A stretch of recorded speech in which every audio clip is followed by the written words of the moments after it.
stubborn areas that are just not going away with their lifestyle changes, then laser liposuction is a perfect, minimally invasive way to address those concerns. That's very interesting, Dr. Khalifa, and I wanted to ask you, what types of problems would laser lipo address? Well, laser liposuction is for small, stubborn areas of fatty deposits anywhere in the body that are not responding to a lifestyle change with a healthy diet and exercise.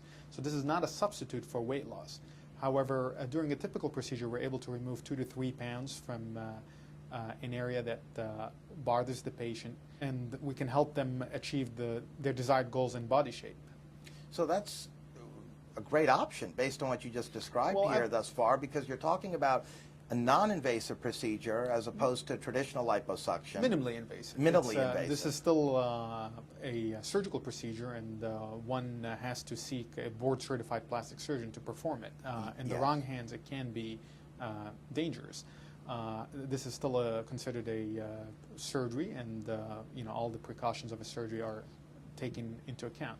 However, as compared to traditional liposuction, it does not require general anesthesia and is well tolerated by the patients, and the recovery is a little bit faster. I wanted to also ask you, what body parts are we talking about as far as where the laser lipo can do its work? Well, the most commonly treated areas tend to be the abdomen, the flanks at the same time. Then we can also treat the thighs. Fourth most common area that we treat is the neck region. So it can handle those various areas that you just mentioned, take off a few pounds of unwanted fat that we haven't been able to lose thus far with traditional options that have been available, but now with laser lipo, that's all possible. Absolutely, absolutely. And this is done in the office while the patient's awake, and my patients generally return back to work in about 48 hours. So this is a very good option for people that don't want to take too much time off work to get those shape changes that they're looking for.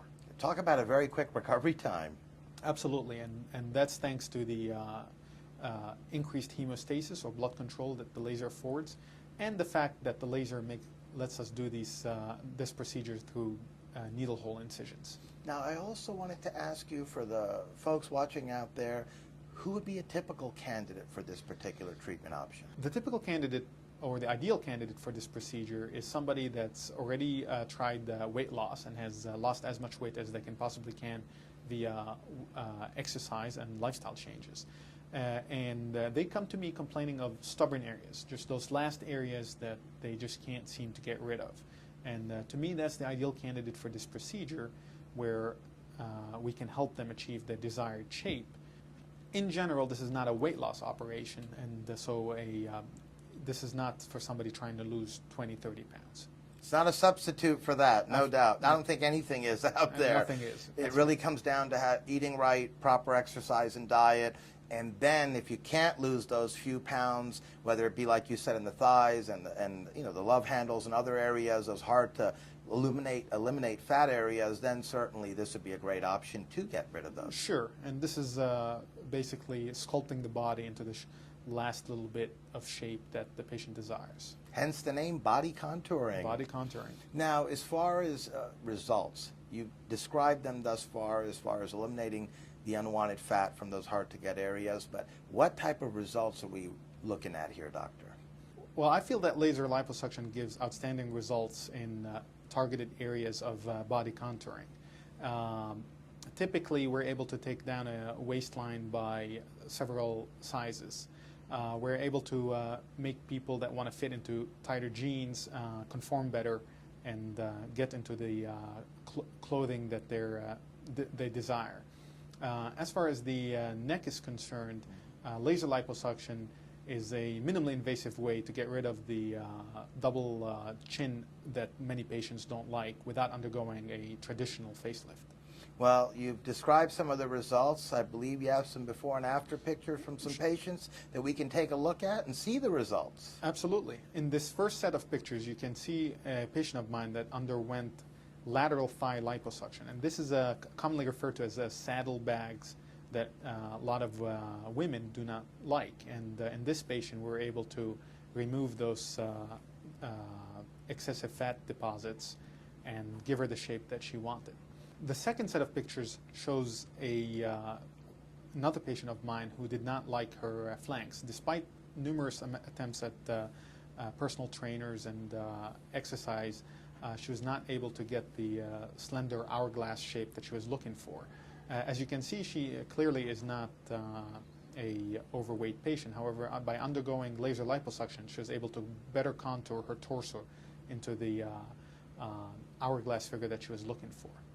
This third set of pictures shows some neck liposuction. And again, my typical neck liposuction patient is somebody that's too young to consider a facelift, but is starting to develop a double chin that they don't like.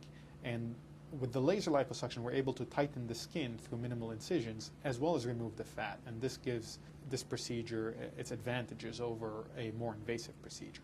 Some very impressive results, Dr. Khalifa, and what I really found impressive in those pictures is the fact that one doesn't look like something was done. I mean, the after pictures have a very natural looking result. And that's the key goal, is to always make it look natural and harmonious with the rest of the patient. Nobody's looking here for a very obvious plastic surgery look. We just want to contour the body into a slightly more pleasing shape. I'm sure it varies by patient, but as far as the length of time for this laser lipo procedure, Dr. Khalifa, what would you say the typical average time would be? The typical procedure takes 2.5 hours. That's it? That's it. We're not looking at a half day or whole day affair whatsoever here. No, not at all. Just 2.5 hours, and the patients need a ride home typically just to be safe, and they're usually off to work in about 24 to 48 hours. Very good to know, Dr. Khalifa. Now, as far as follow-up visits, things along those lines, what would one be typically looking at? I like to see my patients at 1 week after the procedure, and then I see them monthly until the third month of the procedure, at which point we take the final result pictures. And then they're good to go. And they're good to go. How safe is the laser lipo, doctor? In the right hands, with a trained plastic surgeon that's a member of the American Society of Plastic Surgeons, laser liposuctions is very safe. This is a commonly performed procedure, and because there's no general anesthesia, a lot of the risks involved with the surgery are eliminated. Well, it's certainly a great option for folks who are looking to lose those unwanted pounds, that fat in those hard-to-get areas that diet and exercise just doesn't eliminate, and to do it in a manner that's minimally invasive, only takes a couple of hours or so, like you mentioned earlier, Dr. Khalifa, and they're back to work or whatever they want to do within 24 to 48 hours. It's great to have that available now. Yes, it's been a great addition to my practice, and I'm excited about this procedure becoming more popular and more people learning about it. Now, we've only got a few minutes left, Dr. Khalifa, and certainly yourself and your organization, Ivy Plastic Surgery Associates, here in Chevy Chase, Maryland, has developed quite a strong reputation as being one of the top organizations providing plastic surgery services in this region, certainly. And I wanted to ask you, before I let you go, what separates you and your practice apart from so many others? Well, when my partner and I started Ivy Plastic Surgery Associates, we decided that we would only have board-certified plastic surgeons on staff. And I think vetting out our surgeons to make sure that they've had all the required training from the top institutions in the country, and a strong record of safety was at the foremost of our concerns. So our patients come to us knowing that they're in good hands. Not to mention the reputation you developed for providing quite the personal touch with you and the other plastic surgeons in your organization, of really taking the time with each patient to make sure that his or her needs are truly addressed and the right option is available to them and made available to them. And that certainly says a lot about you and your organization. At Ivy Plastic Surgery Associates, the patient will meet with the surgeon the same day of the procedure, and there's no intermediary in between. So they can get the facts about each procedure of their interest directly from the surgeon, who knows best. Yes, indeed. And on that note, I'd like to thank you, Dr. Khalifa, for a very helpful and informative interview and joining us and being a guest today on A New Me. Well, thanks for having me here, Rocco. I'll look forward to seeing you next time. Yes, it was our pleasure.